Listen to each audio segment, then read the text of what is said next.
মাথেরানে সবার প্রথমে গেলাম মাধবজি পয়েন্টে। মাধবজি একজন মারাঠা শাসক ছিলেন এবং তার নামে এই ছোট্ট পার্ক। বিশেষ ভিউ কিন্তু পেলাম না। এরপর গেলাম খান্ডালা পয়েন্ট।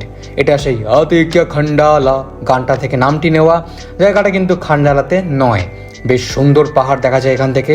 রাস্তায় এরকম তীর চিহ্ন দেওয়া আছে পাছে কেউ রাস্তা না হারায়। হঠাৎ দেখি একখান গাছ রাস্তা আটকে দিয়ে বলছে যেতে দেবে না। সে গাছকে পাশ কাটিয়ে পৌঁছে গেলাম এই অদ্ভুত জায়গায়। এখানে নামা বারণ, তবুও একজন নেমেছে কেন? পটি পেয়েছে নাকি? এই বিশাল জলপ্রপাতটি দেখে থমকে দাঁড়ালাম। লোকজন জল দেখেই ভিজতে নেমে গেছে, কিন্তু এই জল আসছে কোথা থেকে? বোমকেশের মতো সত্য সন্তান উপরে উঠে দেখে লেক থেকে বর্ষার অতিরিক্ত জল বেরোচ্ছে, আর তাতেই লোকজন ভিজছে। এটি মাথেরানের সবচেয়ে বড় লেক, মানে গোটা মাথেরানে একটাই লেক, যদিও লেকটির নাম হলো শার্লট লেক। এরপর জঙ্গলের ভেতর তীর চিহ্ন দেখে আবার এগিয়ে চললাম। প্রথমে এলাম কিং এডওয়ার্ড পয়েন্টে, যেখানে ঘাসের ভিতর চিপসের প্যাকেট পাওয়া যায়। দূরে পাহাড় হাতছানি দেয় আর আকাশ থাকে ঘন কালো মেঘে ঢাকা। পাশে কিং জর্জ পয়েন্ট থেকে একটি জলপ্রপাত দেখা যায়, যার জল নিচে না নেমে ওপরে ওঠে। এটাকে রিভার্স ওয়াটারফল বলে। এরপর এলাম ইকো পয়েন্টে। এই জায়গাতেও মাটিতে প্লাস্টিকের জলের বোতল দেখতে পাওয়া যায়। আসলে আমরা প্রকৃতির সৌন্দর্য ডিজার্ভ করি না, তাই অশিক্ষিতের মতো নোংরা করে রাখি।